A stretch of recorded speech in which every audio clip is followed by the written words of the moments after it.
in a week and you'll be fine. Right. We're recording, so be careful what you say, Ashley. Yeah, don't worry. Anyway, I'm letting you guys take the reins. This is Matt's session. Yeah, well, we're going to wait another... What time is it? Oh, it's nearly 5. Do we have Ross today?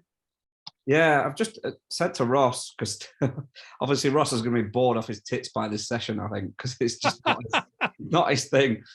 So I've said to Ross, go and sort your kids out, mate, because there's probably not a great deal that he's going to be able to input into this session, because it is just purely financial services, isn't it, to be fair? So he's baffing his little kids at the minute. He's going to dip in and out, I think. What, of the bath? Dip in and out of the... Depends how cold it is, I suppose, I guess. for Ross, doesn't it? Depends on the temperatures. If there's ice in it, it probably will, won't it? Yeah. He's not going to get in a warm bath, is he? Oh, he's here. There he is. He's just at the bottom. He's hiding, though. He's not really there. He's not. No, he's not.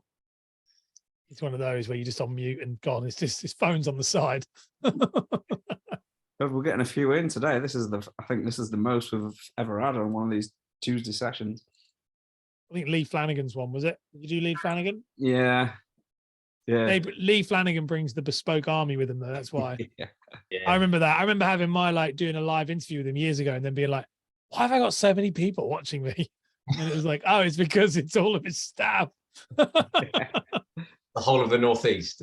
Literally, yeah. Up the borough just kept coming up in the chat. I was like, oh, okay.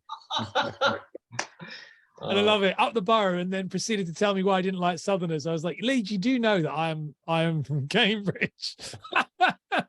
He'll be gutted if there's more people on this one than his, though, won't he? He'll be like, what? Yeah, he was. Bless him. He was really lovely. He put a lovely thing in the comments, didn't he? He just said, well done, guys. So, yeah, he's top bloke. Yeah, he is. We need to get him back on to do one of these, because that was a good while ago. I think it was about a year ago, in fact, when These, I reckon that's got to be maybe 8 months, 9 months. It's got to be coming up to a year. Yeah, I think it's a long time ago. Mm-hmm. Yeah, he's got some good stuff to share. He has, mate. He has. A bit better than today's guest, to be fair. Yeah, very much.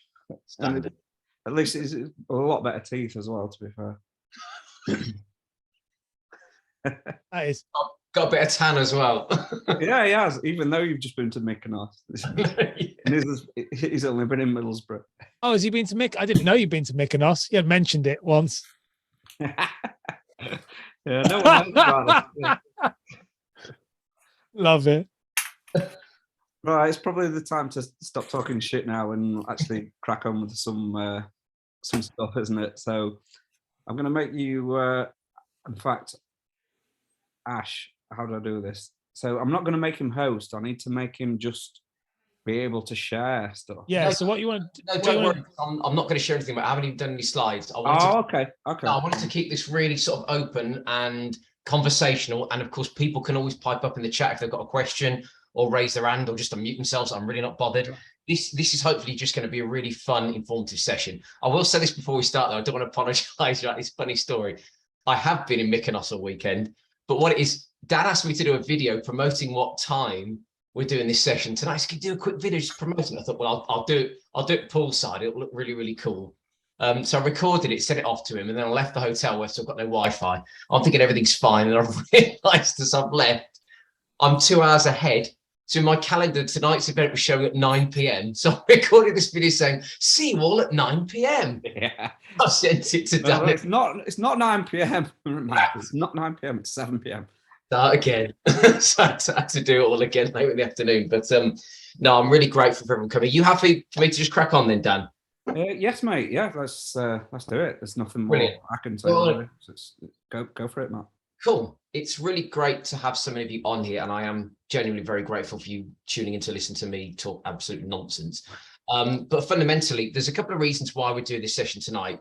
The first is obviously to help you guys with something that's a really great opportunity right now. And I'm going to go into that in a minute and explain sort of why it's really important to think about using things like business protection solutions as a really clever and creative way to help your company owner clients survive the cost of living crisis.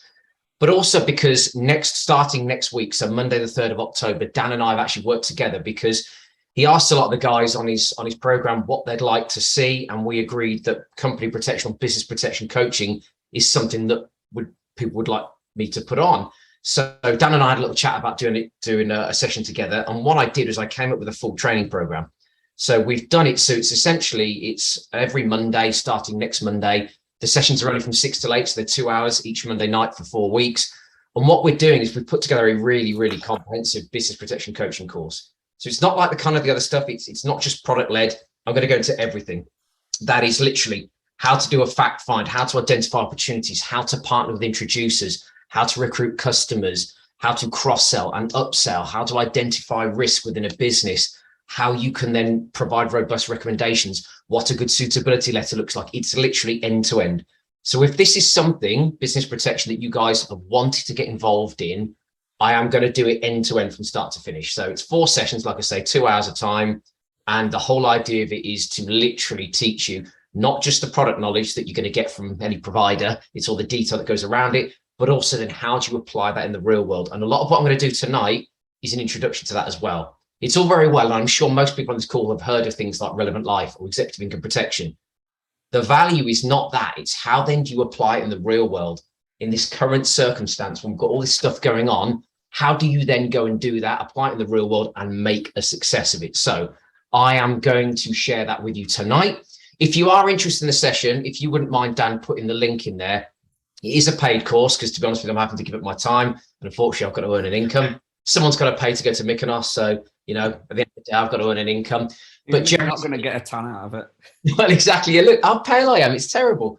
But no, long story short, if you do want to do it, Dan's going to put the link in the chat. There's a lot of information in there. Just register your details. I think it's pretty self-explanatory how you go through and book your place. We've already got a few people coming on there, so it's going to be really, really good. If this is something you want to do, I apologize. My dogs are going to bark. If this is something you really want to do, definitely book yourself on, and we'll do our best to kind of coach you guys and make the most of that session. All right. So from Monday the 3rd of October, 4 consecutive weeks for 2 hours. I can only apologize for the dogs in the background. Right. So tonight's session is a bit of an introduction to what we go into in that session. So if, when you hear something tonight, you've got a question, pipe up. If you think it's going to be really useful and then you want to come on the course, again, let us know. Tonight's session is all about how to use business protection to help company owners survive the cost of living crisis.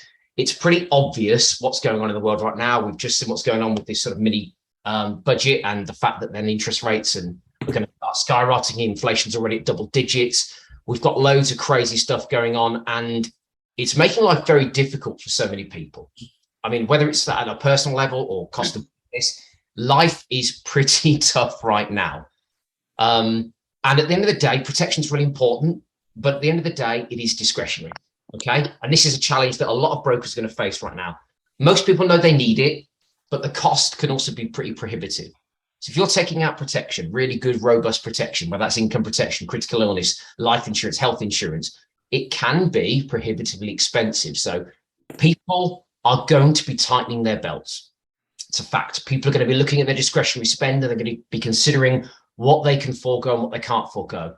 And as great as insurances are, and as much as we love to protect people and as we love to promote them as being absolutely essential, you're going to have to accept the fact that lots of people are going to start looking at these things and saying, do I really want these? I want these? They're costing me a lot of money. Would I rather prioritize other stuff I've got going on in my life? Okay. So although people know they need it, it's a bit prohibitive.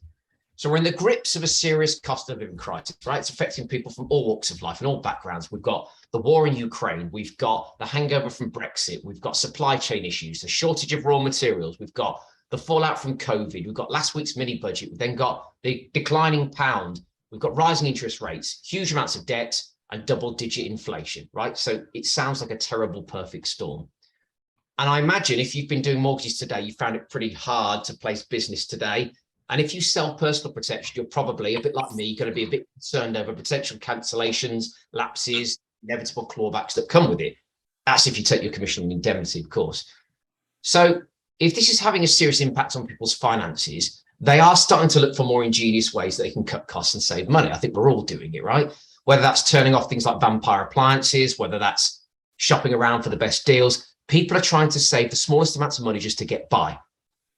And that's where business protection could actually make a real difference for your self-employed business owner clients.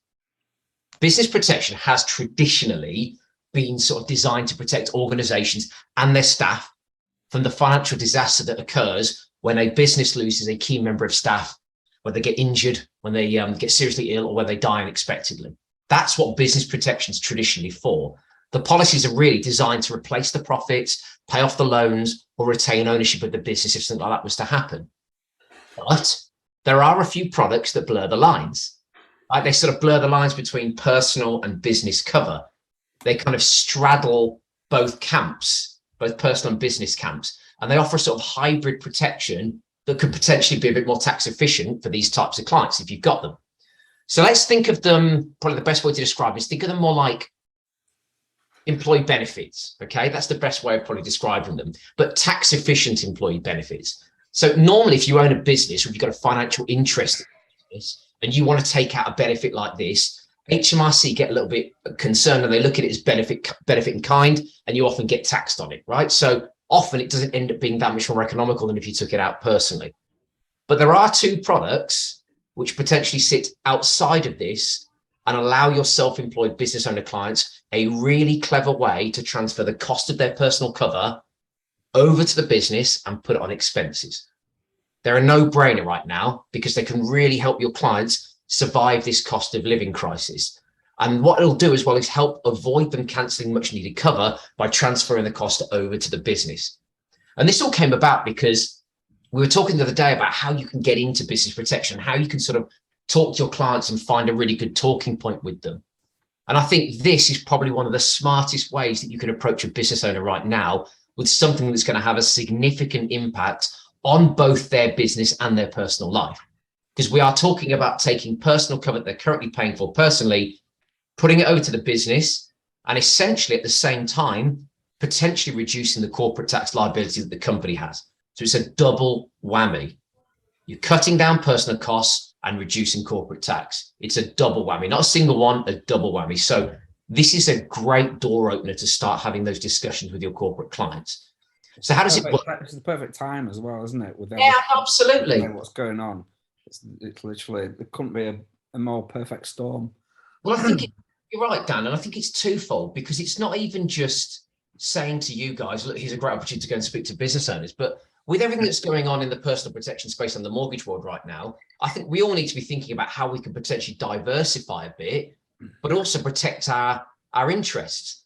And as we'll explore in a minute, not only are these things really, really attractive in that they can be tax efficient and fairly cost effective as well and can help reduce corporate tax liability, but the other benefit of these is if a business is paying, there's this little thing called dissociation. And we talk about that when we do the coaching sessions. I've actually got a whole thing about dissociation, the psychology behind it. But what it's talking about is when you're a business owner, even though, yes, you are the business and the business is you, and it's the same sort of entity in theory, there is a definite distinction between a business paying for something and you personally. So these types of products are actually less likely to be cancelled. They're stickier business and they stay on the books, which for a protection broker right now is a bit like music to your ears, because I do have reservations. I mean, I'm quite comfortable recommending personal protection products. I always tend to go in with this sort of income protection fib route first, and then pad it out with other stuff as well, kick and a bit of mortgage DTA if they want it. And I'm quite comfortable with that, but I'm still concerned that no matter how good you are at selling something, no matter how much value you place on it for your customer, at the end of the day, right now things are tight, and we are going to see people cancelling essential insurances. So we need to have a backup plan. We need to be thinking about how right now can we ride this storm? How can we diversify our business models, take advantage of opportunities, and at the same time, de-risk our business models?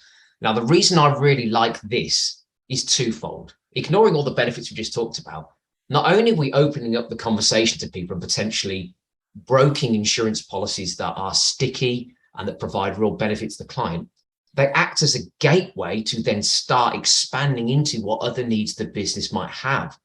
So what does traditionally turn into a normal personal recommendation, padded out through the business, then leads into another conversation with the client about how you can look at other cover that might protect their business, which is also the source of their income and livelihood. So it's not just this one little conversation, this one little transaction you're doing. It ends up becoming so much more than that. So if that is something you want to get involved in, this is a great way of doing it. I mean, traditionally, brokers have probably distinguished themselves. You kind of got personal and mortgage, and then quite business specialists. And those business specialists tend to do a lot of marketing around things like key person insurance, and they tend to be much more focused on either that or employee benefits. When I say employee benefits, I'm talking your group risk products. So you tend to see like people sitting in both camps. Now, mortgage brokers and protection brokers do sometimes stray into business protection, but you tend to find it's probably on an ad hoc basis if they've got corporate clients or they kind of just want to do stuff. And the problem with that is that sometimes they don't quite get the right amount of volume for them to be able to do it with any degree of confidence or security. So the beauty of doing it this way is that these are essentially products that most brokers are probably already doing anyway. You know, most of you are doing life insurance, most of you are probably doing income protection. So these are just the corporate equivalents, but paid for by the business, but still providing the same type of benefit. And so to learn this way is a great way to sort of expand your knowledge, get in front of business owners and open the door up to the opportunity of discussing more robust business protection. And you'll find that when you do that, those conversations open up and you end up brokering an awful lot more cover. And again, it's paid for by the business. So you tend to find the premiums rise, it's sticky business, and you're their go-to person for whatever they need. So those two products that we're talking about, like I say, they're absolutely no-brainers, but I'll explain why it works and how it works. I mean, you may already be familiar with this, so forgive me if I'm preaching to the converted or people already know this, but it's just good that you understand the background. So we know how protection works, right? And we know how people pay for their protection. So if you're a business owner, let's think of it this way. You're a business owner, you've got life insurance you pay for personally and income protection you pay for personally. As it stands, you have to earn the money through the business as gross earnings. Then you have to pull the money out of the business in drawings, whether that's salary or dividends. You're going to pay national insurance, both at the business end and your end, and income tax on that money. And then you use the net income you've derived from the business to then pay the premiums on your insurance contracts. So that's not a very efficient way of doing it because you've got to draw the money out, pay a load of tax on it, then pay an insurance company, which is obviously charging you IPT as well, so insurance premium tax. So that money's then used to pay for their personal insurances, life cover, critical illness, income protection, but out of their actual pockets and the net income they've drawn from the business, right? But these two products we're talking about in particular, relevant life and executive income protection. Now, if you know them, fantastic. But what they do is essentially they're transferring the cost over to the business because it's coming out of the gross business earnings. Therefore, it's reducing the corporate tax liability because it's actually reducing the profits. What it's also doing is it's transferring the cost from the individual's pocket, where they'd normally have to draw that money out of the business, over to the business, which is paying for its gross earnings. So it's like I say, it's that double whammy. And in theory, for a high rate taxpayer, for something like relevant life, you're looking at potentially halving the net cost to them by doing it this way. So it's a really, really interesting way. Although the premiums are identical, right? So the premiums are identical. If you look at two illustrations, one for relevant life, one for normal life, they're going to be identical if you source them correctly. But what the difference is, where this one is paid for personally, you've got to pay tax to get the net income to pay for it. This one's paid from gross earnings and has the added benefit of reducing the corporate tax liability. So in doing it this way, it ends up being roughly half the cost, which right now, who's not going to want to hear about a product that's going to transfer costs from their pocket to a business, reduce their corporate tax liability, and ultimately reduce the overall cost of the individual so they can then use that money and spend it more effectively and wisely on stuff that matters. All the while, we're not cancelling their cover, we're just transferring it over to a business. Now, relevant life's fantastic as well, because in theory, when you leave the business, you can also port the product out. There are loads of other added benefits that are included in there. So the client's not really losing anything here. What we're doing is we're just helping them to structure their protection in a more tax efficient way that's hopefully, and I know it's marginal gains for some people, but hopefully it's going to help them survive the cost of living crisis. When you talk about exec IP though, I mean, this is pretty expensive stuff, right? Because we're talking about hopefully lifelong income protection. So a client being able to take out a policy that provides them, and this is how I label it, permanent sick pay. So you're saying to the company, we can take out permanent sick pay, right? Rich has just put in a comment, by the way, it's an Aviva BDM. We've got a great relevant life calculator on your website. Let me just read what you've said, mate. That helps them work out the cost savings. Yeah, that's brilliant. Again, tools like that are really good to help highlight that saving to the client. Yeah, thanks so much, Rich, for putting that on there, man. That's brilliant. So it really does help highlight to the business owner where those savings can be made. And that's such a really clever way of showing the client what they're going to save from doing it. And who's not going to have these conversations right now? If anyone came to me and said, I can save you money and reduce your tax liability, I'm not going to say no. I'm not going to kick them out of bed. I'm going to say, by all means, come and tell me what I need to know. How can I do this? It's interesting. It gives you a topical discussion point. And there's different ways in which you can go about campaigning this sort of stuff, right? So you can either go through a client bank and you can look at all those corporate clients you've got and maybe have a discussion with them and start maybe setting up a conversation with them to discuss that. Or you can look at potentially reaching out to new potential corporate clients in your area. And if you know there's companies out there that benefit from speaking to you, why not? Why not? And again, if you want to know more about these policies, how they work, how to recommend them, what makes a compliant sale when you're dealing with these, how to do things like income multiples and that sort of stuff, or the technical aspects of how things like executive income protection work, then definitely come on that course that we've booked, because I'll go into a lot more detail there about how you actually apply them in the real world. But yeah, like I say, why not reach out to your corporate clients, reach out to your company owner clients, ask them if they'd like to explore the idea of placing their cover on expenses. I think it's really beneficial for you guys because you're offering something of value. You're offering something of value to self-employed clients. You're not just going, oh yeah, do you want to just chat and just catch up and see how things are going? What a real value thing to come at people with right now. Ways to save money, ways to help them diversify and de-risk, but put it through the business. They're going to be very receptive to it. It demonstrates, for me, it demonstrates that you care and that you're a professional advisor. They'll help you build a slightly different relationship with your client as well. And it will hopefully unlock some additional discussions with regards to the business protection needs that company may have. As I say, I've found so many times that Relevant Life has been an actual gateway to a different discussion. Because remember, when we talk about Relevant Life and executive income protection specifically, these are benefits that go to the individuals, the life assured or their next of kin. This is not protection for the business. These are just products that, as I say, are like employee benefits. So if the business owner then starts to discuss, well, hold on a minute, what about the business itself? Or what's going to happen to the business if I die? Then there's a whole nother conversation around, well, do we need to protect the business against your loss? Do we need to look at things like key person? Oh, have you got any loans or director's loan accounts? Have you got any liabilities that we need to protect? Oh, well, we might need to consider some loan insurance. Or how many owners are there in the business? Oh, there's 3 of us. Oh, well, what happens if one of you dies? Who's going to inherit the shares in the business? How are you going to control the ownership if something goes wrong? All of a sudden, what was just a great way to save cost and transfer it over to the business becomes a very broad discussion around what other needs the business might have. And this is a really interesting point, by the way. And I think I did this in a post the other week, Dan. I was talking about there's a natural and obvious link between how a business is performing and someone's own personal financial situation. I think a lot of business owners forget this. So they're taking out protection of mortgages and stuff privately. They're coming to brokers like yourselves and they're saying, yeah, I'd like to take out a mortgage. Here's my self-assessment. Here's my tax return, yada, yada, yada. But obviously the performance of the business is directly linked to their financial situation. Because if the business is performing badly and they can't draw as much out of the business, their income goes down. It's harder for you to do your stuff. So there's this obvious connection, right? So it makes perfect sense for me that the very best way that you can make them, their household, their family, even more financially resilient is to protect that business. So the conversation starts around their personal protection needs, but it's naturally going to evolve into, well, what about the business? Because this is ultimately the source of your wealth and your income. It's the thing that pays the premiums you're just doing now. So surely we need to look at that as well. And as I say, due to dissociation, putting those expenses through the business is naturally a way of helping people to sort of not think about what it's costing them, and they don't worry quite as much.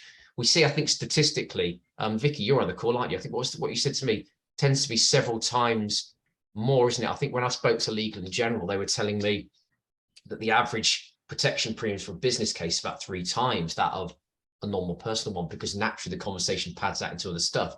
And bear in mind, when we talk about executive income protection, we're talking about protecting potentially 80% of someone's earnings. That's salary, dividends, and P11D. And then you can add national insurance and pension contributions on top, which is a much higher level of benefit. And naturally, that's a higher cost. So it's almost okay to insure them for more on the basis that you're saving them the personal expense anyway. So for you as brokers, it's then a great opportunity to look at making sure those premiums escalate. And it's some really interesting research that came out the other week. And it was like an infographic that I received from Vitality. And it was basically saying that 60% of business owners admit that the business is their primary source of income. So that means most business owners you're speaking to, at least 60% are saying that within their household, that is the primary source of income. So by going in there and having this initial conversation around saving them personal costs, which is helping them with their personal income, you're then going to say, okay, well, where is it we're drawing all this income from? Well, from the business. So it's naturally going to open those conversations. So by starting to have those conversations around the personal income replacement expenses, and you're protecting them and their families from financial hardship, it's a logical leap from where you've just been talking to, should we not look at protecting the business as well? And like I say, statistically, it's much stickier business. It's much like to stay on the books. And if you're very, very smart, if you're not doing this already, you can consider then putting some of these on non-indemnity so that you build up that little regular income model, that stream that's going to help you then ride this turbulence, these current economic storms, and then build a more robust business for yourself. It just makes perfect sense to me. I'm happy to carry on talking. Or has anyone got any questions whilst we're going through? I mean, hopefully. Hi, Bella. Is that you then? So, but Vicky's just put in the chat there. Can you see that? Yeah. Hi, sorry, yeah, it was me. Oh, yeah. You're Hey, right. sorry, I'm a bit late. No worries. All right, well. The average API for personal cover in the UK is 50, yet it's 1150 business. Wow, that's significant. So That's significant. 3 times as much. Jay's put opens wills, business personnel. Exactly. That's the whole point, isn't it, Jay? That you start off with this one potential door opener. I mean, that's why we refer to Exec IP and Relevant Life as essentially gateway products, is that what they do is they give you this incredible opportunity to then start to talk about everything. Also, what happens with the ownership, and what happens with the loans, and what happens with this, and what happens with the key people. And before you know it, you're then looking at, do we need to protect some of the key people? Oh, and would you like to offer some of these things we've just done for you as an employee benefit to keep and attract and retain your key people? And before you know it, that tiny conversation about moving someone's life insurance over to a business becomes a huge conversation around how you can build a really robust protection portfolio for this client. And you're absolutely right, Jay. I mean, looking at, lasting powers of attorney for business owners, business wills, trusts, all the other stuff, it's such a great conversation starter. But bear in mind, you went in there with something that appeals to the business owner, which is, let me try and save you some tax. Let me try and cut your personal expenses down. And that's something that people are going to be interested in right now because of everything else that's going on. So for me, I just think it's an absolute no-brainer.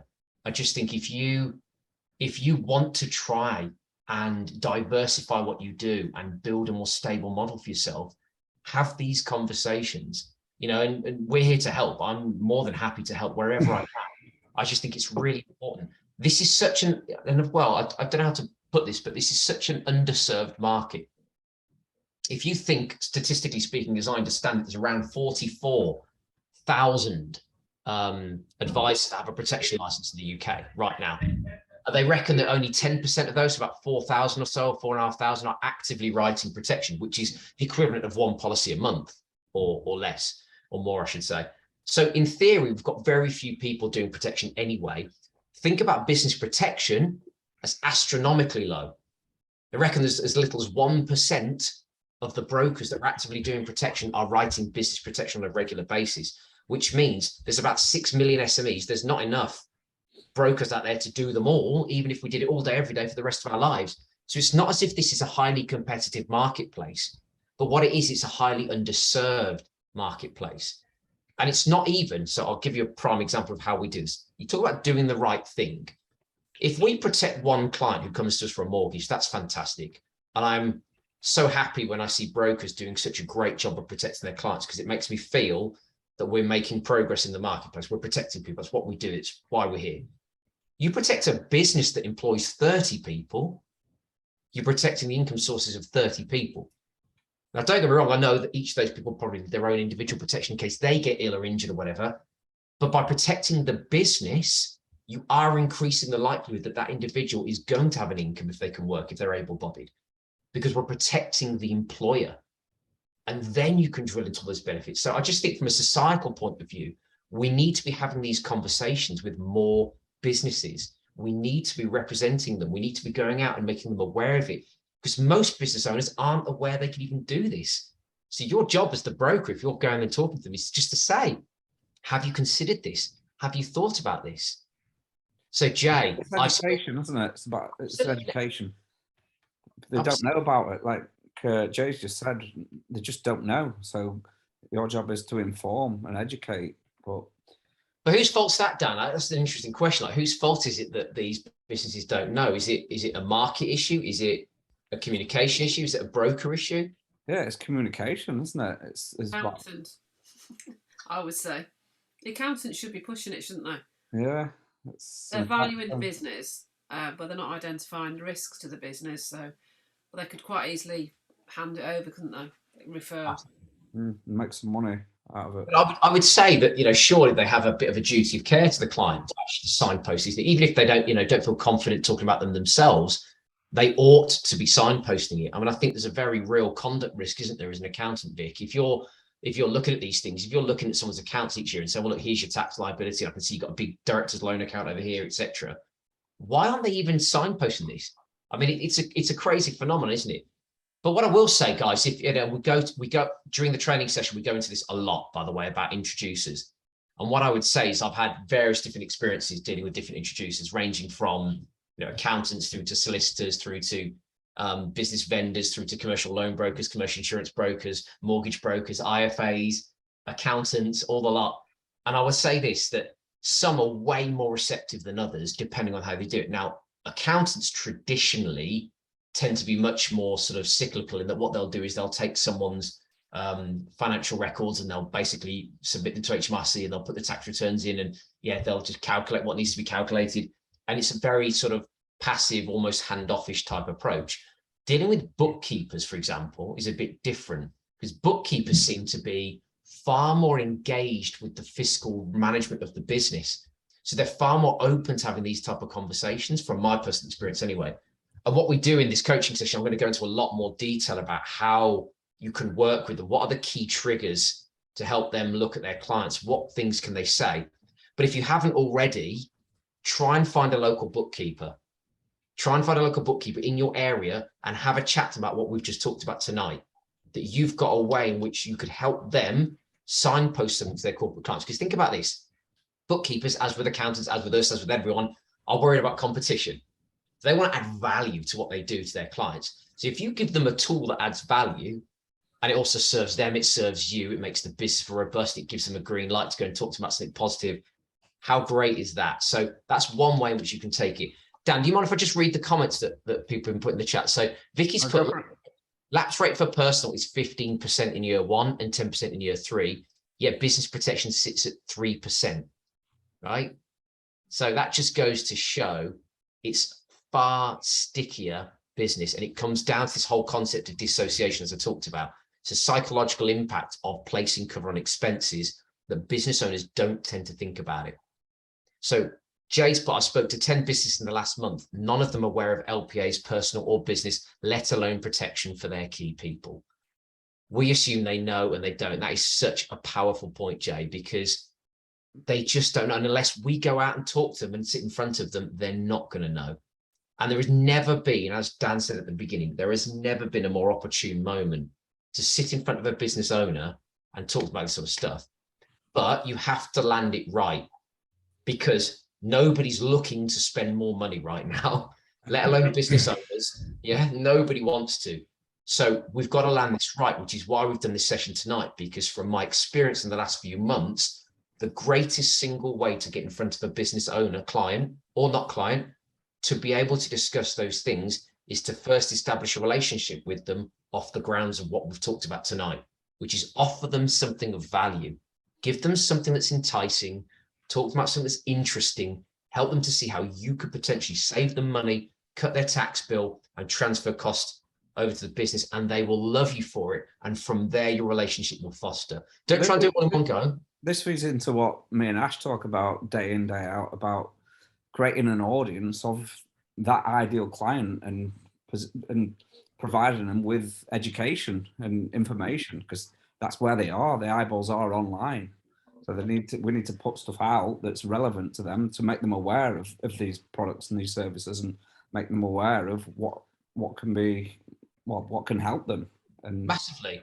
I mean, even if you just look at it from sort of ring fencing your own business, okay? So if you're a mortgage broker and you're on this session, think about the fact that actually you can't arrange debts for people unless they've got a regular income, okay? So by protecting their business, because it might not be the individual, the owner that you're dealing with that affects the operation of the business, because often, as I've found, business owners aren't actually the most critical people in the business, believe it or not. It's often the case. There's a few key people in the organization that tend to be pretty important or critical to its success.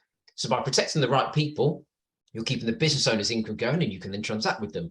But even if you just said, okay, well, as a business owner, we're going to set up Relevant Life and Exec IP, that Exec IP product that you've put in place guarantees that if the business owner falls ill, gets injured, or is incapacitated and submits a claim, they can draw income from the business as per normal and still qualify to go and get a mortgage. Now that, if you just think of it from the point of view of ring fencing your own business model by protecting your corporate clients in a smart way, how great is that? Regardless of what's going on in the world, if they've got that regular income source, and they're at least, by the way, ignore Exec IP, because what that actually does, that's really beautiful, because the client still gets paid by the business. So from a payslip perspective, they're still getting payslips, getting paid, even if they're off work, which makes them very, very able to go and borrow some money. But any kind of IP, and there are at least 19 lenders that I'm aware of that lend to someone who's off work, who's receiving a full-term IP benefit. So the sky's the limit. As long as you are smart about how you approach these conversations, you can use these tax-efficient products to prop up your own business, even if your clients can't work. What a great way to build like foundations for your own company that are just going to make it more robust, and you're going to keep those happy clients coming back to you time after time after time. I'm just going to read what Richard's put. He's put underwriting limits tend to be higher for Relevant Life business cover. So even for moderate cover levels, unless disclosures, that impact the cover tend to go straight through without medical info being required due to auto limits. So what he's basically saying there is that often you'll find, because it's a business product, you've got higher non-medical underwriting limits. So you've got these fantastic abilities, like even if you're saying, I'm going to increase the amount because we need to cover the guy for a bit more, putting it through a business sometimes can get the cover straight through anyway. So this is really worth noting, this kind of stuff. It's really, really good point. Thanks, Rich. Jay's put, trouble is accountants don't fully understand it. Opportunity right there. You are spot on. Education, education, education. So it's really important that you understand it, and then you can educate them in a very succinct way. Don't get caught up in all the nonsense, right? I remember Vicky saying this to me once, and I remember this to the day I die. It's just term assurance. Yeah, it's exactly the same as everything else you do if you're a protection broker. They might be labeled this, they might be labeled that, might be loan protection, might be key person, but fundamentally it's term assurance to provide a need over a specific period of time. It's not very complicated. So educate them, educate accountants, educate bookkeepers, educate anyone you want to work with, educate your clients, but do it in an interesting way, do it in an engaging way. As we've talked about, I think, didn't you put something up earlier, Dan? You're talking about language. Who was it? Was it you were saying something about language, using the right language? That was it, Ash. Sorry, mate. Yeah, I remember seeing something earlier about language. I couldn't remember who put it up, but it's true. Using the right kind of language. Now, if you're a business owner and someone comes to you and starts talking about all the things that you want to hear right now, cutting tax, saving money, transferring costs of the business, putting on expenses, are you going to go, no, I'm not interested. No, thanks. I don't want to listen to this. It's really crap. I don't want to know. Or you're going to go, sit down, tell me more. And if you're smart, if you can get the language right, you'll be onto a winner. Go on, Ash. No, so now I agree with you on language. And one thing that me and you have chatted about this before, I think that now is the time to be greedy when you are advisors. Like with all of this stuff that's going on in the news today, one thing that was going through my head is that what Matt's doing here and all of this type of stuff is being aggressive at this time, because actually all I saw when I was going through my social is advisors who are panicking because they're maybe not as good as they've not been doing the proper job. And I just kept looking through this morning, going for my Instagram, going, well, I'm not going to work with you, and I'm not going to work with you. I'm not going to work with you. And I really don't. Mindset, isn't it? It's opportunity. It is, yeah. And I actually think what you're talking about here, I mean, you've spoken about this so many times about this, Matt, is I think that this is, you said whose fault is it and whose responsibility? I think it's ours. I don't think it's the accountants. I don't think it's anything. I think it's ours. If you don't do it, don't moan about it when it hits the shit hits the fan is my thing. We've- Oh, Ross is dying to say something. Yeah, He yeah. We wants to spoke, say it, we, he's like, spoke "Ah!" about, we spoke about this before, though, and it's a really good point. You just raised it there, Ash. It's, look, you might not like it when I say this, but you guys have a moral responsibility. Yeah. You have a responsibility. We have this. We have a moral responsibility to share our skill set and our value to the people we engage with. Now, what happens is with the people that don't, or that Ash has just explained, the guys and girls who aren't maybe as good as they let on, it catches them out. But for you guys, okay, you are putting the work in. We all have a moral responsibility. And if you really break it down into the small parts of it, you could literally have an impact on someone's livelihood here. Like literally their livelihood, whether it's the lights on in the house, whether it's the food, whether it's how a family operate. You guys have a moral responsibility to, if possible, share and add value into your client's life. Now, what happens is this opens up a can of worms but there's something that we all would hereby and here is you guys have got to genuinely give a shit. You genuinely got to give a shit. We talk about gas on here all the time. You've got to genuinely give a shit about your clients. And what happens is that then comes across in the message that you send. And that's why on here, we're always talking about being authentic, okay? And really like doubling down on what you are good at. But yeah, absolutely. You have a moral responsibility. If you can help somebody add value into their livelihood and to make life easier, you guys have a moral responsibility. So when it's a bit hard, when you're not feeling like doing it, give yourself a bit of a chat and just remind yourself, you guys have a moral responsibility to share this stuff. I love that, Ross. It's true. It's very true. And the thing is, like you said about adding value, and I do want to get this point across, right? No one's sitting here saying you've got to be a business protection expert overnight. It doesn't happen overnight. And I learn every single day I go to work, right? I learn something new. I had a conversation with a guy earlier tonight and we were sort of debating tax treatment of certain policies. And there was a bit of a discussion because I thought one thing, he thought another. And at the end of the day, we're not accountants, nor are we tax specialists. But this is the whole point. No one's asking you to be a perfectionist. You don't need to be perfect. What you've got to go out, do there, as Ross said, give a shit. Actually go and sit in front of people and go, look, I'm here because I want to talk to you about something I think will be of interest to you. How would you feel if I could do this for you? Yeah, tell me more. Then it opens up, you build a relationship and the rest comes after that. It comes very naturally and your confidence gets better and better and better and better every time you do. Okay, here's the question. If you're mortgage brokers, how did you feel the first time you did a mortgage? I bet you hated it, right? I bet you hated it. As I did. I used to be a mortgage broker and I quit because I hated it that much. I just stopped doing it. I just was far more passionate about protecting the debt.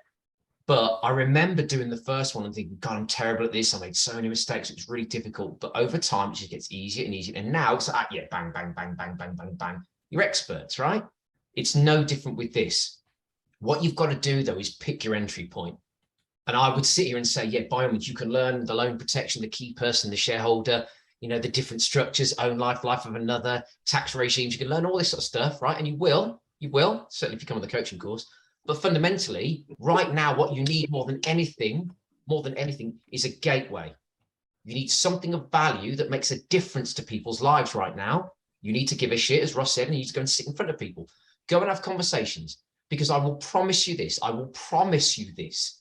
There is not a self-employed client of yours that is going to be pissed off if you pick up the phone and go, I think I've got a way I can save you tax and cut your personal spending down. There is not That's the main pain point, isn't it? That's what they want, especially like you say in this day and age when everything's the way it is. Business owners, that's the one thing they want to do is save tax, save money. So it doesn't. Here's what you've done. There's two sure things in life. I remember someone saying to me, I was in Sri Lanka, not Sri Lanka, South Africa. Someone said to me, "There's only two sure things in life: death and taxes." And I was like, "Oh, death and taxes, right?" But it got me thinking about relevant life as a product, right? Here's one way that you can deal with both, because it cuts your tax and it covers the protection in case of death. Right? So if you can't win, if you always have to pay death and taxes, right, then you know that this is the best way of dealing with it. And what a lovely little conversation. And again, it's that jovial kind of having a joke with someone and having a conversation with them, making it real and relatable. That's what really opens the door for you. Your clients are not going to be unhappy about hearing this sort of stuff. I am just going to say what Richard's put in here, because this is a really good point and he's absolutely spot on. And I say this in the session, actually. By getting leads via an accountant, they're protecting their client's business, but at the same time, they're protecting their own practice. because when they do the books, they're ensuring the continuity. So we talk about this with business continuity. I reference it a lot in the coaching session. He's absolutely right, because a great way of getting accountants to think of what they're doing, some will want commission, some won't, by the way, that's a different discussion. But fundamentally, when you talk to accountants, you can say to them, look, if anything, what we're doing is we're ring fencing your clients by protecting your corporate clients through business protection solutions. We're keeping your business going because we're keeping more of your clients in business and cash buoyant. Now, that's a great way of approaching an accountant, and they were all like that. So yeah, thanks so much for putting that in there, Rich. Really appreciate that. Adrian's put, can you let me know what kind of business insurances are benefit in kind? Yeah, so essentially, if you've got a financial interest in your business, then there is a bit of an issue in that what happens is there's a sort of a blurring of lines, and the HMRC will consider that if you've got a financial interest in your business, that if you take out a benefit through the business for your own self, you're kind of trying to cheat the tax man. You're one and the same thing. So if you can imagine, if you take health insurance out through your company, it's paid for by your business, it's classed as benefit in kind, and you'll be taxed on the premiums you pay because it's seen as income, right? Because you're ultimately the beneficiary. Relevant life and executive income protection circumvent that. I won't go into too much detail because we haven't got that much time, but ultimately they circumvent that, and they actually allow you to put on expenses without it being a benefit in kind. And there's a couple of key reasons why, which again, if you want to know more, I'll go into in the session. But fundamentally, that's a clever way of doing it. Everything else that you do essentially could be classed as benefit in kind. Certain group schemes qualify. But yeah, it just all depends on the financial interest. But again, that then applies to things like key persons as well. If they've got a financial interest, that determines the tax treatment to that as well, whether it's the premiums or the benefit that gets taxed, depending on what their financial interest is. So there you go. Jay's put, love this. Show the clients you're the expert and show them you've got the solutions and show you've got them. I love that. Generally giving a shit will sort the men from the boys, women, the girls. Clients will buy into you for life. I couldn't agree more. And that was very politically correct the way you did that, Jay. I love that. We ought to put a non-binary version in as well, mind. But still, it was really well put. No, I completely agree. And I can't argue with anything that anyone's actually said tonight, because I think it all makes perfect sense. And what we are talking about here is not trying to reinvent the wheel, not trying rocket science. It's just getting back to basics. Getting back to basics. Here's the thing. When I'm dealing with clients, and this is the question I ask myself when I'm talking about these types of products, what does good look like for the client? Not for me as the broker, not for the business. What does good look like for the client? Because if it looks good for the client, it's going to be good for you, ultimately. Because if it's something that's attractive, it's something that's needed, if it's something that's going to give them value, you are onto a winner. And the whole purpose of tonight's session is to say, if you are looking to get into business protection, if you want to sell more business protection, or if you want to diversify and sell more protection full stop, these products we talked about tonight are the best way of doing it, because you're going to go into clients and you're going to say, I have products that can help you survive the cost of living crisis by transferring the cost from your personal pocket over to your business and place on expenses, whilst potentially saving you corporation tax. Who is not going to want to talk about that? Over to you, Dan. Yeah, like you say, it's providing a need. We're there to provide a service that is a painful problem, and that is a painful problem that people have got. Exactly. And it's providing a service that's going to result in providing a really good solution to a painful problem. So, absolutely. Has anyone got any questions? Anyone want to know anything from us whilst we're here? Ross, did you want to add anything? I think you were trying to say something. I think really just echoing what's been said, and think about a bit of the moral responsibility. It's the genuine authenticity around it. It's whenever we try to be something that we're not, we will eventually get caught out. So you can't, there's no point trying to bullshit. If you don't claim to be anything that you're not, but also understand that compared to these guys, you are an expert of kind. Do you know what I mean? You are an expert to them. Like when it comes to this stuff, I don't start questioning it. I want it to be made as simple and as easy as possible for me. I'm not going back and going like, I mean, I've had that before, and they go, what do you do for a living? And I go, I do this. And they go, well, that's why I do what I do and you do what you do. And it's the exact same. You're making the situation as easy as possible for the person. But being authentic and being you just makes it easier to have those conversations, just makes it easier. And like we said, be genuine. You give a shit. You give a shit about what's going on. And again, when you're having those moments where you're like, I don't want to make that phone call, I don't want to do this, you guys have a moral responsibility. And I'm not trying to lay it on thick, but you guys do. You guys literally could help people in some of the shittest times I've ever had. So as a result of that, when you're waking up in the morning, you're like, oh, I'm not sure if I should be getting up to do this. I might lay in bed a little bit longer. I might not do that extra call this afternoon. Forget that shit. You guys have got a responsibility here, and that's not to break you, but that's just to keep you pushing and pushing, because everyone will benefit from this. But that's okay. Your customers will benefit from it. You guys will benefit from it. This is why we do what we do. Okay. So don't ever feel bad about that. And I know sometimes it can be a negative association around selling and doing stuff like that. Forget that shit, guys. You have a responsibility to yourself as well and your family. So plenty of opportunities to get going on that one. But yeah, great stuff tonight. Really enjoy it. Thanks, Ross. Do you know what I love about what Ross has just said, by the way? No one likes delivering bad news. Okay. No one particularly likes delivering bad news. What about what we've talked about tonight is delivering bad news? It's not, is it? So, when you pick up the phone, you're feeling like, oh God, I don't really want to make this phone call. This is totally different, because you're actually phoning up with something really exciting and helpful that's going to mean something to someone right now, while serving a really great purpose in that you're protecting them financially. It doesn't get any better. Historically, when you're trying to sell protection, if you're doing it off the back of a mortgage, or, you're trying to sell something, and you've got that stigma in your head where you're going, oh, I'm trying to sell something and they don't really want it. Who is going to say no to this right now? So it's not as if you've actually got a hard time. Ticks the boxes, doesn't it? Massively. We'd be mad not to take this opportunity. So again, if anyone wants to know more, if anyone wants to learn how to do this properly, if anyone wants to know how to really get to grips with business protection, by all means, come to the coaching session. I think you can put the link in the chat. Can you, Dan? Yeah, mate. Yeah, I'll drop it in. So, Rich Ellis, you've been brilliant, mate. You've piped up loads tonight on the chat. Thanks for that. Really, thanks for attending. Really appreciate it. It's great to have providers on here as well. It's really great to get their insight as well. So thanks for that. And Becky, thank you. Yeah, really appreciate that. Oh, bless you. It's just, you got to be passionate, haven't you? You got, like Ross said, you got to give a shit. You got to believe in what you're talking about. And again, it's really interesting because she said, obviously, as a business owner, I'm not sure why I haven't explored this for myself. That's a really good point, right? As business owners, you've got a great talking point with the clients you go and speak to. You know the pains of being a business owner. You know what's scary. You know what it's like. You know how expensive it is to draw money out of the business. So, you can relate to these people. It's another great talking point you've got with them.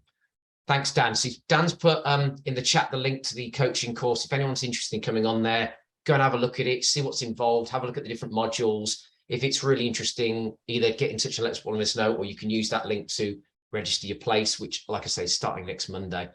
Thanks everyone for really kind comments. We appreciate it. I'm really grateful for being invited on as well. So thank you to Dan, Ash, and Ross for having me on tonight as well. Really appreciate it. You're very welcome, mate. And for anyone who's obviously a new age advisor, you get 50% off the cost of the course. So don't book it normally because you'll pay full price. So anyone who's on new age advisor, just message me and I'll send you a separate link for it. It's well worth doing. It's well worth doing, honestly, because I guarantee you just do one sale, one decent relevant life plan or one exec RP plan, it's paid for it. But what you'll be able to do is take that knowledge forward and go and do something really brilliant with it. Really brilliant. It'll change your business. I was going to say there's very little provider training. I arrange it for a lot of the advice within the network, but there's very little provider training, and there isn't anybody that's doing generic training about the products, etc. So there is a niche. It's a niche market, but to be honest, the way the mortgage market's going at the moment, I think you're absolutely crazy if you don't consider business protection, because it's not 100% recession proof, because unfortunately you might have some businesses that are small that they don't make it, but pick your businesses. If you've got profitable businesses that have been trading for some years, you should be fine, but it's not going to come off. It's 3 times the size. I've been on your training before, Matt, and it's brilliant because it's a generic. It's how to position it. It's not just looking at the risks to the business and everything else. So it is really good. Thanks, Vic. Thank you. Do you know what's interesting about it, Vic, is we've actually expanded it since you came on that one. So the first 2 you came on were purely product led, weren't they? Although they were about the product. The second 2 now are really great because we really go into a lot more detail about the practical application. So you learn about the products. Great. Okay. How do you apply them in a real world setting? So we do case studies, we've got examples, clients that I've advised on. We look at how I kind of arrange the protection. We look at fact finds. We go through an entire fact find. We do an example of what a suitability letter should look like. So it kind of, it's helping advisors, because I just don't think there's anybody doing this, because I know, I look for myself, all I could get was individual provider training, which, don't get me wrong, was really, really good. And it's great to learn the USPs and the different, you know, underwriting limits and stuff for each of the providers and what's included in terms of benefits. But the problem is it's quite individualized, whereas what we need is someone to go, right, go and speak to a client, say this, do this, follow this process, do that. And that's what we've tried to do in this course, Dan and I. We've really tried to flesh it out to, if you attend these sessions, you should, if you've got the license, be able to start advising after the 4th session without any concerns at all. You should have the confidence. You should know what to look for in a business. You should know how to sell to them. You should know where the opportunities lie. As Vicky just said, you should know which types of business to avoid. And I'll give you a prime example. I spoke to someone today, said, oh, I'm doing this particular networking group. And I said, don't bother, because the type of client you get from that type of networking group, they're not going to pay dividends. Not only not going to pay dividends, but most of them will fall under after 12 months. Forget it. You need these types of clients. So it's looking at the kind of criteria you want to look for to, as Dan always talks about, and Ash talks about, and Ross talks about, getting that ideal client. Yeah. Or of those ideal clients. We can help with that. Yeah. That's Vicky. Like you both said, Vicky and Matt, it's getting specific as to who your ideal client is and really just drilling down on that ideal client and focusing everything around them, which is, from a marketing perspective, is kind of essential. This is, like you say, this is what we do in New Age Advisor. That's the kind of foundational part of what we do, is to get really specific as to who you're going after. So if you're going after, if business protection is your thing, you want to be sectioning off one part of that market and just really going after that and doing some research into what their pain points are and what their desires are, and really structuring your message around those pain points and those psychological triggers, because that's the only way that you're going to get their attention. And you want to get the attention of the right people, the right businesses.